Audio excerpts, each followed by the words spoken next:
What up players, it's Warboss Tay up in this mud. Today we are going to do a little bit of a Warboss Chop Shop episode, but I'm also going to get into a little bit of my thoughts on how to convert a miniature. So this is really for those of you who are new to the hobby and maybe are just beginning in building up models, not exactly the way as the box art says, but using a bunch of different components to convert something new, original, and something that nobody else possibly has. So the bits that I'm using here are the jump pack, the torso, and the back from and the bolt pistol here from the assault squad. And once you clip your miniatures out, I'll do another video for beginners on how to clean mold lines, but you want to make sure you clean your mold lines before you start gluing them together. Sometimes you might miss one or two, but in general it's always a good idea to clean your mold lines before you glue them together rather than after. It just saves you the trouble of having to do it later. The left shoulder pad and the legs I got from the Tactical Marine box set, and you don't have to, if you want, you could use, let's say, everything from the assault squad set. In fact, I think, yeah, I think you can get assault squad. I think you can get a shoulder pad and running legs from the assault squad, but I just had some extra tactical legs lying around, so it doesn't matter what legs you use. You could even use legs and a torso and the jump pack from the Sanguinary guard if you want, but I was looking at doing something that's a little bit different. So the pieces from the box set, the Sanguinary box set that we are using, are this power axe here, which I'm cleaning the mold lines off of, this shoulder pad with the chalice here, let's put that in focus, there we go, and this unhelmeted head with a breather mask on it. So put all these together and you get one model. So when you're looking at converting a model, and whenever I look at doing something for the chop shop, I'll start gluing this together while I talk, I always look at what the model is equipped with in the codex or the army book if I'm playing Warhammer Fantasy, and then I will try and see where I can get the parts and the pieces that will match. So say for example, because I'm using these parts to make a Sanguinary priest, I will see, okay, what is a Sanguinary priest? It's like a medic for the Blood Angels. So his role would be going in with the assault squad or a squad that has jump packs, so he can give them the feel no pain rule and help them when they get stuck in combat. A lot of people give their Sanguinary priests a power weapon, like a power axe, like this one, and so I thought, well, let's use a power axe. They're pretty iconic, and they look really cool on the battlefield, and they're not a bad choice. So knowing that my guy's gonna have a jump pack, oops, and a power axe, dropping stuff like crazy, then the next thing I do is I try and figure out, okay, what's his pose going to be? So you kind of dry fit a pose together. If you don't know what dry fit means, that just means that you put the pieces together, kind of fit them without gluing them, and make sure that everything goes the way you want it to. The angles are kind of set the way you want them to be and whatnot. And then, oops, it's on the wrong way.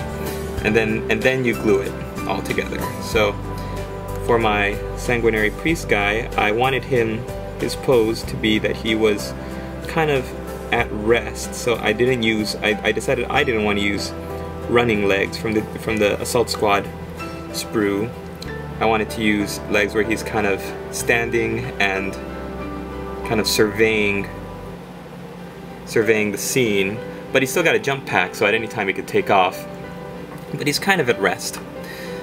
Now the order of which I like to glue my models together is I like to glue the legs onto the base, and then maybe one arm onto the torso, an arm that I know is going to not be too busy, I guess. Oh, and this might affect the fact that I wanted to use the chalice bit and this big bird wing. And then I'll glue the backpack, which in this case is a jump pack. And then I'll just kind of let it dry for just a second. And then I'll go back and I'll do the other arm. So why did I choose this shoulder pad? I figured because this is a special character, and he's a sanguinary priest, which means that they're all about the chalice, the blood drop, and let's get a little bit more focus, and all that stuff. Then I would give him a bigger shoulder pad, and I wanted to find one with the chalice. Now there are 2 other shoulder pads with chalices on them in the sanguinary priest kit, which is fantastic if you want to run more than one sanguinary priest. Let's take a look at them right now. You've got this one here in the top left corner, which is a chalice on a background, and you have, I think it's on the other sprue, you also have a shoulder pad that, here we go, that has scroll work on it, that one. So either can work, all 3 can work if you want to make a sanguinary priest out of nothing, and it's just good fun too to make. So here's where we come to a little bit of an impasse, because this little bolt pistol is from the Assault Squad kit, and you can glue it on and it'll be pointing on like this. But this is why I say you should dry fit stuff first, because seeing that the pistol is at this angle, I kind of want him to be a little bit more like he's shooting to the side.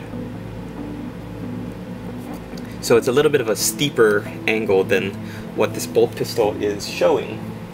So to get around that, what I do is I take my clippers here and I clip a little bit at an angle at the top of the shoulder pad.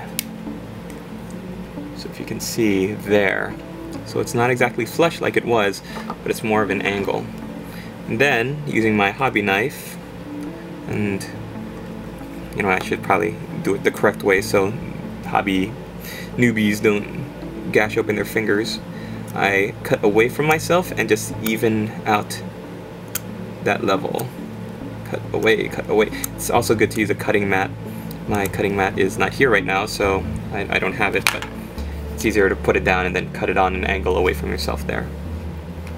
So now that that is ready, we will dry fit again, and the angle is a little bit better. What you can also do is take some poster tack or blue or green stuff if you want, or blue tack, and rub a little bit of it onto the place where you know there's going to be a gap. For instance, in this part, the front, because the front part is not going to be flush, because that's the part that after we cut away from is the part that is going to have the gap. And then let's try using some, I don't have my plastic Zap-A-Gap. Alright, so we'll use the cement one more time. We'll glue over the spot and we'll press the arm in.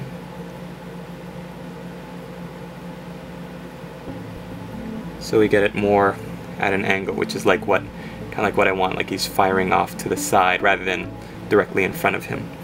Now that little piece right there, all of that green stuff or poster tack putty is going to be there just to hold it in place and let the plastic cement form a chemical bond between the two pieces. And once that's dry, we are going to go back and shave it down or cut it away. So now I'm just going to add a little bit more glue and pop this shoulder pad on. Kaboom. And the last thing to do is put some plastic cement in the center and apply the head.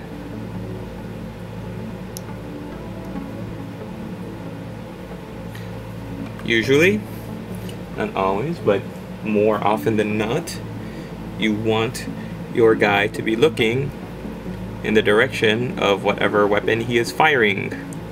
So, oh my goodness. Come on, work with me.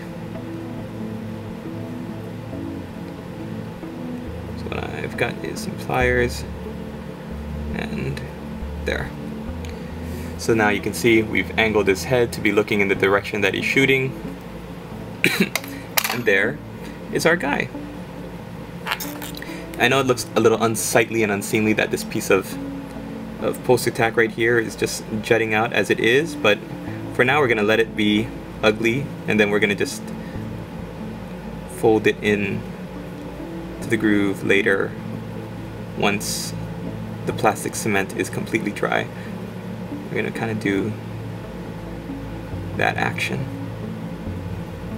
Okay, I'm going to just leave it, let it dry for now, and we'll come back later and fix that. But there you go, that's pretty much it, how to convert a model from scratch. Once you get an idea, ooh, I want a Sanguinary guard with a jump pack and a power axe and a bolt pistol, and he's I'm not going to make it look like he's running, I want to make it look like he's standing still.